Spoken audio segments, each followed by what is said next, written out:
بسم الله الرحمن الرحيم واختلاف الليل والنهار وما أنزل الله من السماء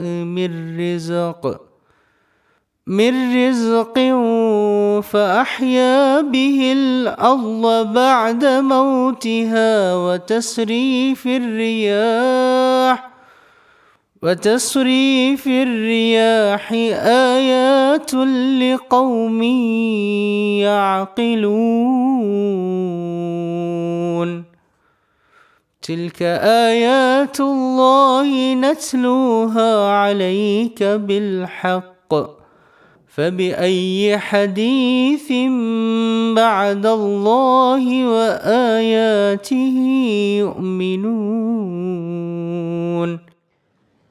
ബിസ്മില്ലാഹിർ റഹ്മാനിർ റഹീം അൽഹംദുലില്ലാഹി റബ്ബിൽ ആലമീൻ വസ്സലാത്തു വസ്സലാമു അലാ റസൂലിഹിൽ അമീൻ അലാ ആലിഹി വസഹ്ബിഹി അജ്മഈൻ. ബഹുമാന്യരായ സഹോദരങ്ങളെ, അസ്സലാമു അലൈക്കും വറഹ്മത്തുള്ളാഹി വബറകാത്ത്. അള്ളാഹു നമ്മെ അനുഗ്രഹിക്കുമാറാവട്ടെ. ആകാശ ഭൂമികളെക്കുറിച്ച് ചിന്തിച്ചാൽ ആ ചിന്ത അവനെ അള്ളാഹുവിൽ വിശ്വസിക്കുന്നതിലേക്ക് എത്തിക്കും.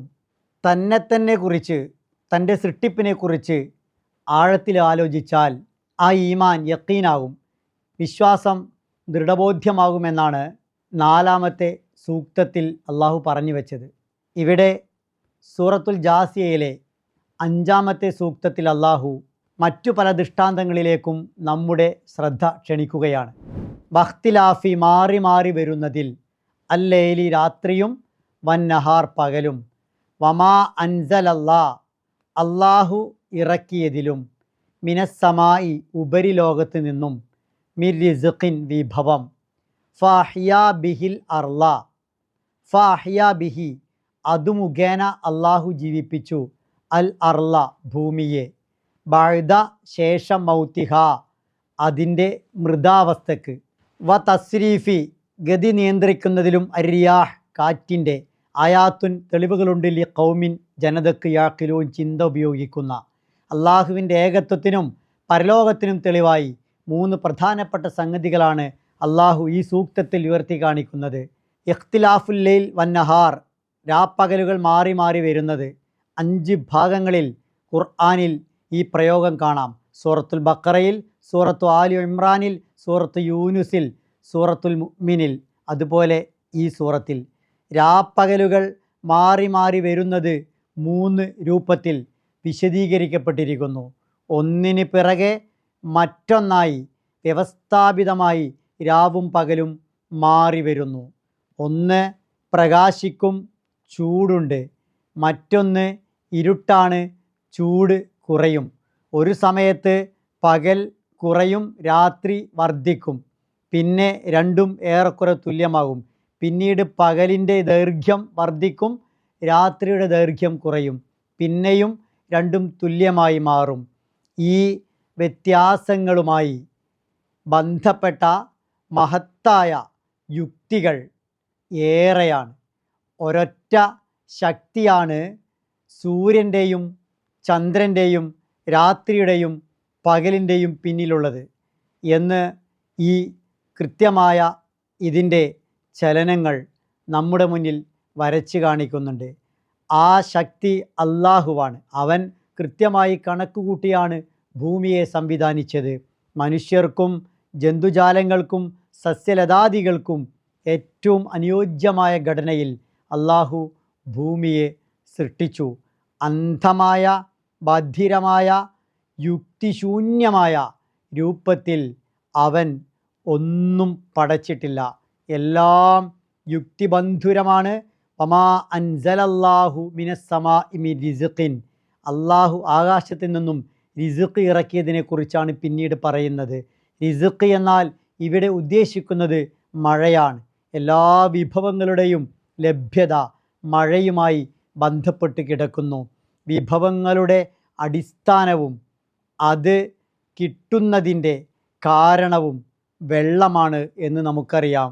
അതിനാൽ വെള്ളത്തെ മൊത്തത്തിൽ റിസ്ക് എന്ന പദം കൊണ്ട് അള്ളാഹു ഇവിടെ സൂചിപ്പിച്ചിരിക്കുന്നു.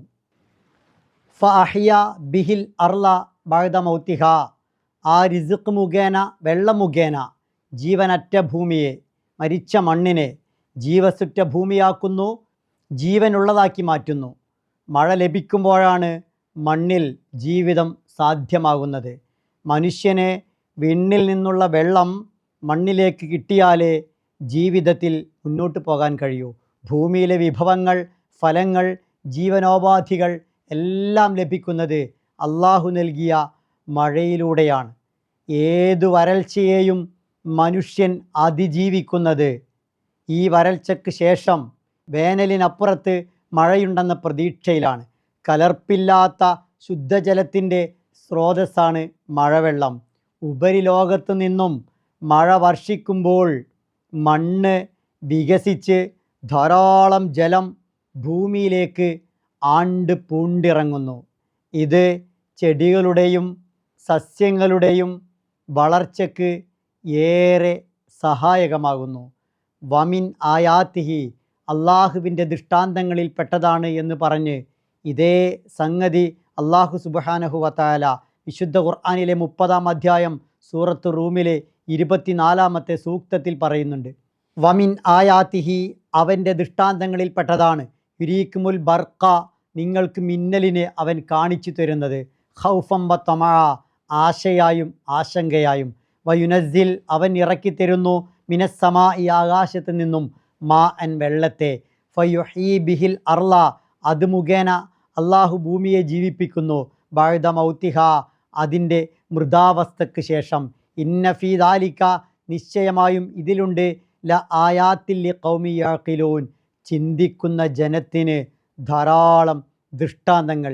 2 സ്ഥലത്താണ് ഒറ്റ ആയത്തിൽ അള്ളാഹുവിൻ്റെ ദൃഷ്ടാന്തമായി, അസ്തിത്വത്തിൻ്റെയും ഏകത്വത്തിൻ്റെയും കഴിവിൻ്റെയും തെളിവായി മഴയെയും മഴ മുഖേന മണ്ണിലുണ്ടാകുന്ന സജീവമായ മാറ്റത്തെയും അള്ളാഹു സുബ്ഹാനഹു വതആല പരാമർശിക്കുന്നത്.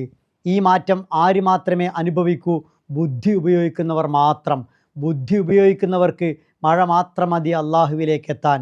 ശേഷം പറയുന്നത് തസ്രീഫ് റിയ, കാറ്റുകളുടെ കറക്കത്തെക്കുറിച്ചാണ്, ഗതി നിയന്ത്രണത്തെക്കുറിച്ചാണ്, കാറ്റിൻ്റെ നടത്തിപ്പിനെക്കുറിച്ചാണ്.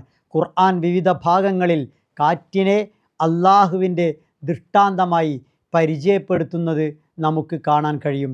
വമിൻ ആയാത്തിഹി അൻ യുർസില റിയാഹ മുബശ്ശിറാത്തിൻ വലിയുദീഖക്കും മിൻ റഹ്മതി വലിതജ്രിയൽ ഫുൽകു ബിഅംരി വലിതബ്തഗു മിൻ ഫദ്ലി ഫലഅല്ലക്കും തഷ്കുറൂൻ എന്ന് സൂറത്തു റൂമിൽ അള്ളാഹു പറയുന്നുണ്ട്. കാറ്റ് പരീക്ഷണമായും ശിക്ഷയായും വരാം.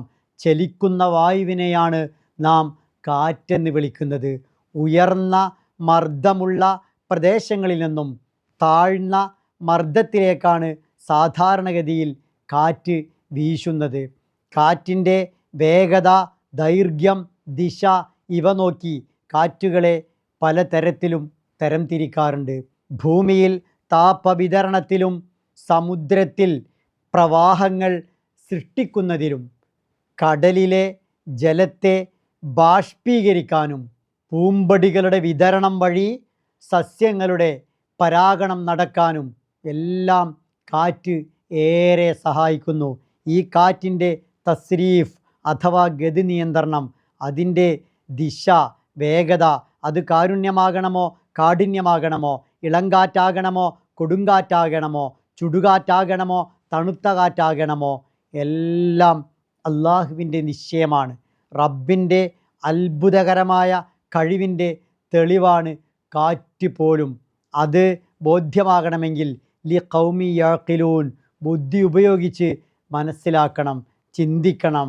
ആകാശഭൂമികളിൽ നോക്കുന്ന സമയത്ത് ഉണ്ടാകുന്ന വിശ്വാസം സ്വന്തത്തിലേക്കും ഇതര സൃഷ്ടിജാലങ്ങളിലേക്കും തിരിയുമ്പോൾ ആ വിശ്വാസത്തിന് കിട്ടുന്ന ദൃഢത, ഈമാന് കിട്ടുന്ന യഖീൻ, ഇത് രണ്ടും രാപ്പകലുകളെയും മഴയുടെ അതുമുഖേന ഭൂമിയുടെ സജീവതയെയും കാറ്റിനെയും അവയിലടങ്ങിയിരിക്കുന്ന യുക്തിയെയും ആസൂത്രണ പാടവത്തെയും കുറിച്ച് ചിന്തിക്കുമ്പോൾ വലിയ ബോധ്യമായി ഹൃദയശുദ്ധിയോടെയുള്ള ചിന്ത വഴി കൂടുതൽ പൂർണ്ണമാകുന്നു, ഉത്കൃഷ്ടമാകുന്നു.